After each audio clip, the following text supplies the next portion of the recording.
Pemirsa, 3 tahun ke depan DKI Jakarta akan dipimpin Basuki Cahayapurnama atau biasa disapa Ahok. Sikap Ahok yang terekam media saat menemukan pelanggaran di lapangan terkesan emosional. Apakah ini salah satu strategi Ahok untuk membuat sistem birokrasi di Jakarta membaik? Berikut wawancara Andini Effendi dengan Wakil Gubernur DKI Jakarta Basuki Cahayapurnama. Selamat sore Pak Ahok. Sore. Terima kasih banyak sudah bersama dengan kami lagi di sini. Ini di ruang kerjanya Pak Ahok, lagi sibuk ya Pak ya sama rapat dengan stafnya. Ini setiap hari kayak gini ya Pak ya, selalu sibuk ya Pak.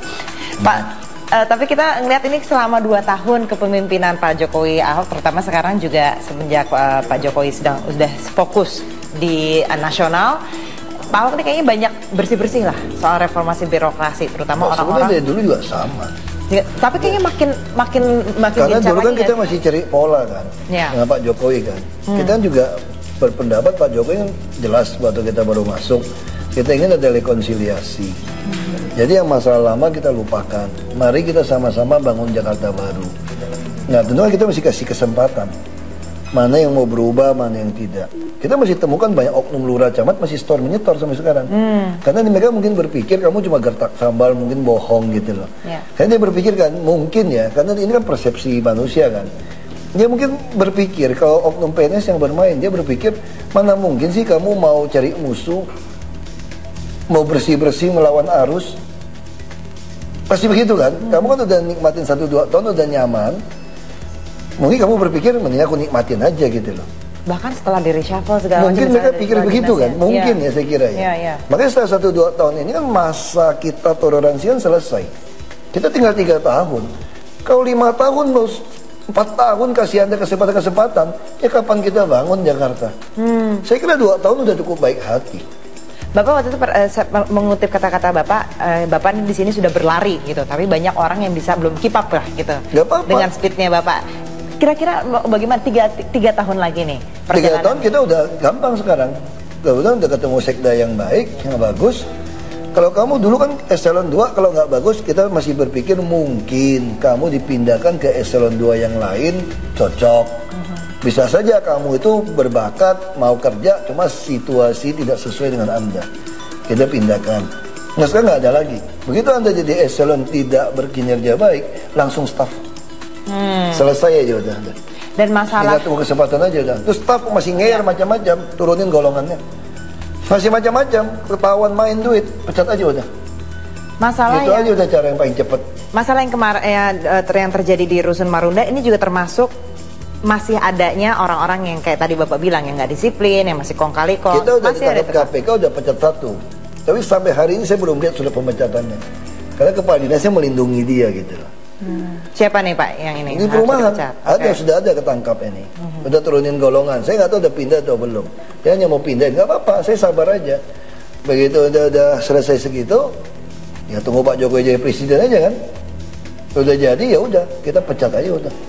Tapi copot aja udah. Ini kan praktek yang sudah lama nih Pak, kayak tadi juga Bapak mengatakan ya, bahwa saya setuju. Ini praktek lama. Tapi Anda juga pengen untuk publik ini, ada seorang profesor Korea Selatan bilang begini sama saya. Saya 38 tahun yang lalu Pak, dosen saya bilang sama saya waktu saya belajar bahasa Indonesia, kamu harus belajar baik-baik ya, karena Indonesia ini prospek, bagus. Sekarang saya ucapin yang sama kepada mahasiswa saya. Sekarang pertanyaan saya sama Bapak, apakah 38 tahun akan datang, mahasiswa saya akan mengucapkan kata yang sama? Itu yang saya maksud gitu loh. Kalau Anda mau seperti kata Profesor Korea, 38 tahun akan datang, mahasiswa pun akan bilang sama mahasiswanya, Indonesia adalah negara yang prospek ya. Itu yang terjadi di kita. Kita dinina-bobokan seolah-olah itu kurang santun kalau melawan arus. Melawan maling mah bukan kurang santun. Wajib hukumnya. Kalau orang maling kamu lawan, bukan kurang santun. Tapi Bapak juga pernah mengatakan bahwa pegawai DKI ini sebenarnya santun-santun. Semua santun. Kok jawabannya baik-baik? Bagi saya kalau santun itu, Anda berjuang mewujudkan keadilan sosial bagi rakyat. Anda tidak mencuri uang rakyat, itu santun.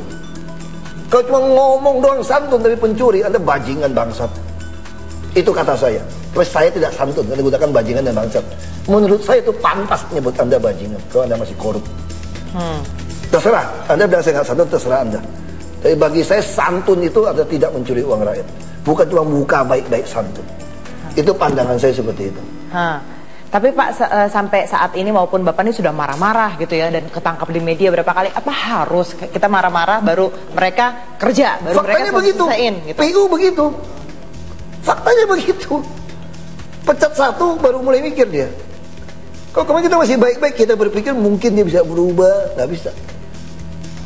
Sudah marah nggak ada pecat, nggak bisa. Dia pikir kamu nggak mungkin berani. Kamu takut dong sampai malam di sini. Iya kan, penjagaan nggak ketat, macam-macam bisa terjadi. Kamu masih khawatir, dia pikir gitu loh. Kan kita tunjukin, lihat siapa lebih khawatir sekarang. Kamu mau bikin saya takut, saya juga bikin Anda takut sekarang. Sama-sama takut. Lihat aja kader siapa lebih kuat. Kalau dari skala 1 sampai 10 Pak, dari awal Bapak masuk 2 tahun yang lalu sampai hari ini, menurut Bapak perbaikan dari disiplin mereka, dari rasa malu mereka, dari birokrasi Pemda ini sudah berapa nilainya? Sama aja kalau yang memang bajingan. Untungnya di Jakarta ini 60% memang orang baik, cuma belum dapat kesempatan. Nah ini yang mau kita cari. Kita dapat sekda udah baik, dia mau kerja. Kita pelan-pelan kita mau cari kok kepala dinas yang baik yang mana. Kita udah punya data-data ini. Yang masih diam-diam masih main, lurah camat yang masih main, tahu kita udah. Kita tinggal lihat aja kekuasaan ada nggak. Misalnya Pak Jokowi, mulai Bapak jadi presiden, Bapak tunjuk Kapolri yang Bapak bisa bilang sama Kapolri, bilang sama Kajagung, kita miskinkan saja lah orang kalau yang masih mau main. Dikenai tindakan pidana pencucian uang. Minta aja cek BPN, minta aja cek kepada BIN, main kemana, dirjen pajak, bayar pajak apa enggak, kejar aja lah sampai bikin bangkrut aja.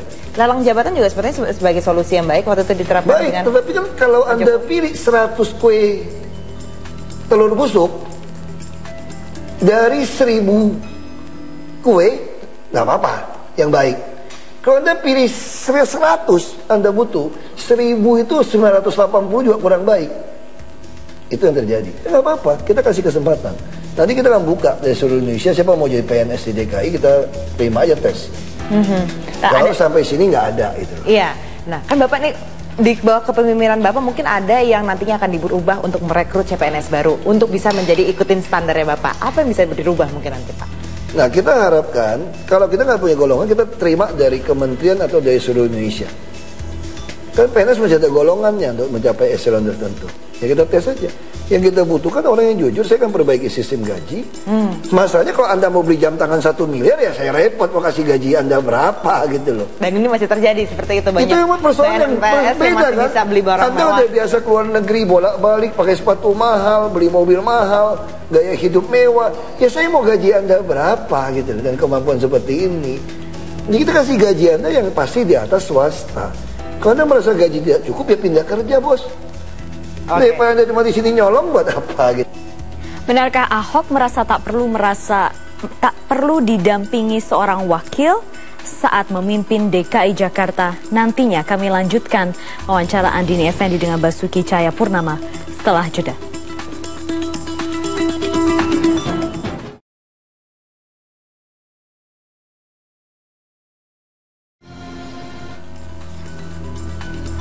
Kasus ATM di Rusun Marunda menyulut emosi Wakil Gubernur DKI Jakarta Basuki Cahayapurnama. Apa sebenarnya yang membuat Ahok marah? Dan siapa wakil calon gubernur, maksud kami calon wakil gubernur yang akan mendampingi Ahok? Berikut lanjutan wawancara Andini Effendi dengan Basuki Cahayapurnama. Pak, ini saya sebenarnya bingung yang permasalahan yang waktu di Rusun Marunda itu kan sebenarnya konsepnya jelas ya. Anda pengen punya kartu itu supaya bisa langsung dibayarkan dan tidak juga diperjualbelikan, karena sampai saat ini praktek yang itu yang terjadi dan ingin ditumpas gitu ya. Dan sudah dibicarakan lama, tapi kenapa ya? Kok maksudnya nggak nyampe ke bawahan konsep itu yang sudah begitu matang? Apakah karena ini tadi yang Bapak bilang juga, emang sudah banyak yang mafia yang bercokol di sana? Hasil KPK waktu bantu kami lakukan penyidikan itu terbukti banyak tagihan tidak terbayar karena si oknum yang menagih itu ngambil uangnya. Mungkin ambilnya uangnya sebagian atau apa gitu loh. Dan oknumnya orang Pemda? Orang Pemda. Oke. Terus jadi juga jual beli rusun. Jual beli rusun dia gunakan honorer atau oknum satpam atau oknum RT RW, dia bisa main. Padahal kalau mau rubah segala macam mesti tetap pejabat kan. Iya. Nah dia selalu ngeles. Ini bukan saya, ini oknumnya yang dipecat yang main. Nah, makanya saya bilang mesti pecat salah satu PNS di situ supaya dia nyanyi. Sampai sekarang usulan pecatnya nggak pernah dibikin. Yang dipecatnya bukan kepalanya, Bukan, tapi kan bawa dong untuk pecat kan. Iya. Kan kepala nggak pernah nyentuh, dia nggak pernah main, mungkin cuma terima setoran.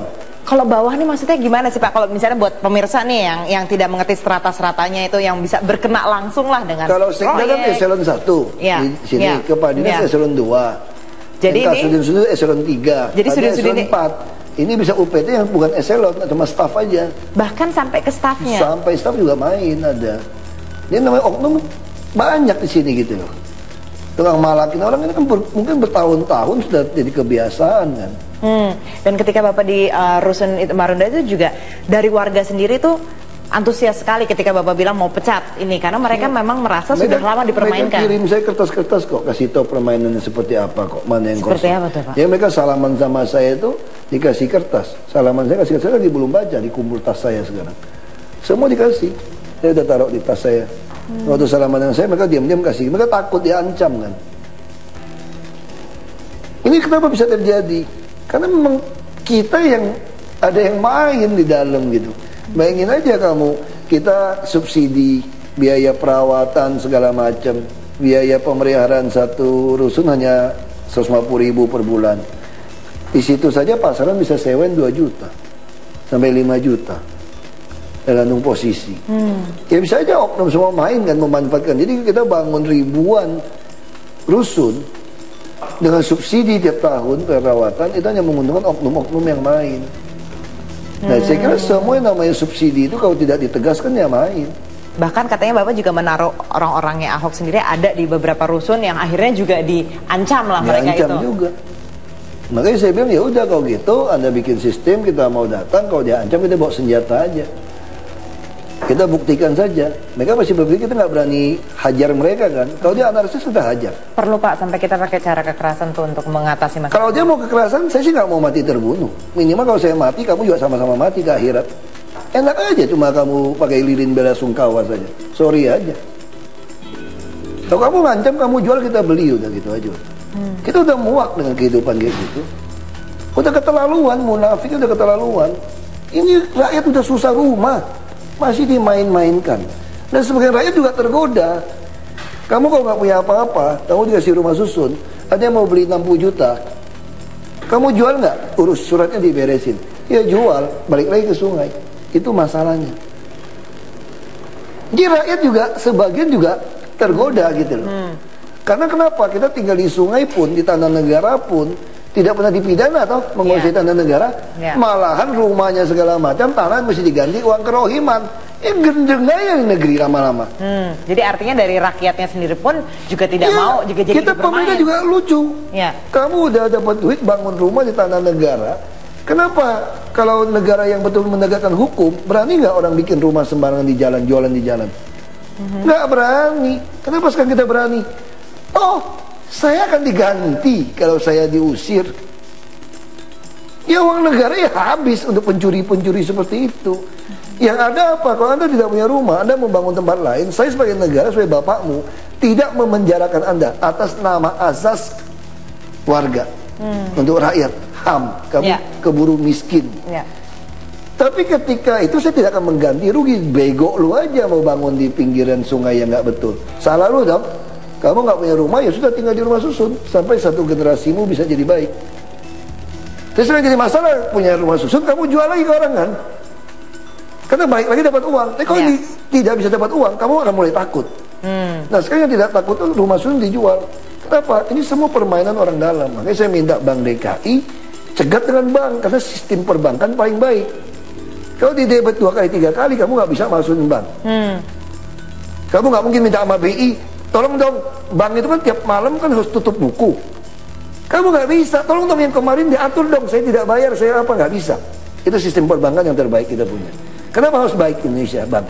Kamu nggak baik, kamu nggak bisa transaksi di dunia, bos. Itu masalahnya. Baik. Jadi kita minta bank yang bantu. Kalau suruh oknum yang bikin, dibikin kartu-kartu palsu. Nah, ini Pak, kita ngelihat masalah ini, sebenarnya ini kan cukup rumit dan Bapak tentunya punya masalah yang lebih banyak lagi tuh. Misalnya soal ini kemacetan, pengatasi kemacetan, MRT dan segala macamnya. Bapak perlu nggak sih ini ada pendamping untuk paling nggak 3 tahun terakhir?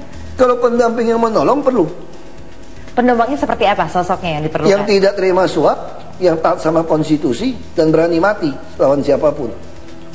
Kalau nggak ada itu, lebih baik kalau usah pendamping, bikin repot gua aja. Siapa yang cocok tuh Pak untuk jadi? Ya, aku tawarkan berapa nama, silakan partai mau pilih. Tapi kalau dari beberapa nama ini kan kayaknya memang orang-orang yang berpengalaman di DKI sendiri. Minimal karakternya itu dia cinta DKI dan dia tidak mau terima suap karena harus taat pada konstitusi sekarang. Dan tahu masalah-masalah seperti mafia dan bisa menghandle mereka juga Ya gitu. minimal dia harus berani taat kepada konstitusi, bukan kepada konstituen. Bukan kepada siapa, takut tidak terpilih lagi, punya kepentingan, nggak ada lah. Nggak ada takut sama siapapun, udah terlalu lama. Jakarta digitukan. Tapi memang masih diperlukan Pak, harus ada sosok wakil gubernur dari DKI, perlu lah. Kita punya 4 deputi. Di provinsi lain itu nggak punya 4 deputi gubernur. Ya ini kembali ke zaman Bang Yos, 1 gubernur, 4 wakil gubernur. Sama aja. Kan ada 4 deputi gubernur. Cuma kalau ada 4 deputi gubernur dan 1 wakil gubernur yang menolong Anda lebih baik. Tapi kalau ada 4 deputi gubernur ada 1 wakil gubernur yang ngerecokin Anda pilih kemana? Suami istri saja kalau pulang, suami tiap kali pulang ngerecokin, mukul suami istri, minta cerai istri apa nggak ada kerja. Logika begitu loh. Lebih baik hidup sendiri daripada hidup berdua, tapi Anda menyusahkan saya. Dan Bapak bisa juga nolak usulan misalnya dari partai. Gue nggak mau tanda tangan, pusing amat kalau kirim aja nggak bener. Gue nggak mau tanda tangan, gue biarin aja lu. Sampai saat ini masih buntu nggak Pak usulan dari partai? Saya nggak tahu, saya udah usul, misalnya 2 partai aja belum selesai kok. PDI Perjuangan merasa 2 nama mesti dari dia dong, etika politik begitu kan. Setelah saya Gerindra kan 1 harus PDIP. Tapi orang Gerindra kan merasa enggak, mesti 1 lawan 1. Ya tunggu dia selesai dulu, siapa? Tapi dari nama-nama yang diajukan PDIP sendiri kan banyak yang memang sebenarnya cocok sama Bapak, misalnya kayak Pak Gatot atau dari kita lihat aja siapa yang diajukan.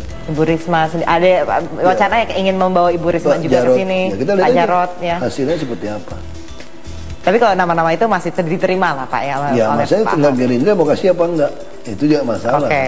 Oke. Sebelum kita selesai Pak, saya pengen tanya, ini warga DKI ini banyak yang kangen dikunjungin belusukan. Kalau Pak Ahok bisa kayak gitu juga nggak nanti? Atau Kita gayanya nggak seperti mungkin apa? lakukan belusukan tiap hari, nggak ada waktu untuk itu. Tapi kalau Anda ada kawinan segala macam sekaligus jalan kita ke kampung, itu bisa. Kalau saya tiap hari mau jalan nggak bisa. Pak Jokowi bisa kan karena ada saya di sini. Berbeda. Kan ada 4 deputi tadi itu. Beda. Karena deputi nggak bisa tanda tangan, nggak bisa paraf. Oke. Itu beda di situ. Kalau ini kan semua kan masih disposisi. Karena tidak disposisi ya, staf Anda tidak tahu Anda mau mintanya apa. Dan disposisi harus dibaca. Bukan kamu nggak bisa disposisi kalau nggak baca surat. Nah kita tuh terlalu padat di sini. Baik. Selamat bertugas Pak Ahok. Ya, Terima kasih untuk waktunya.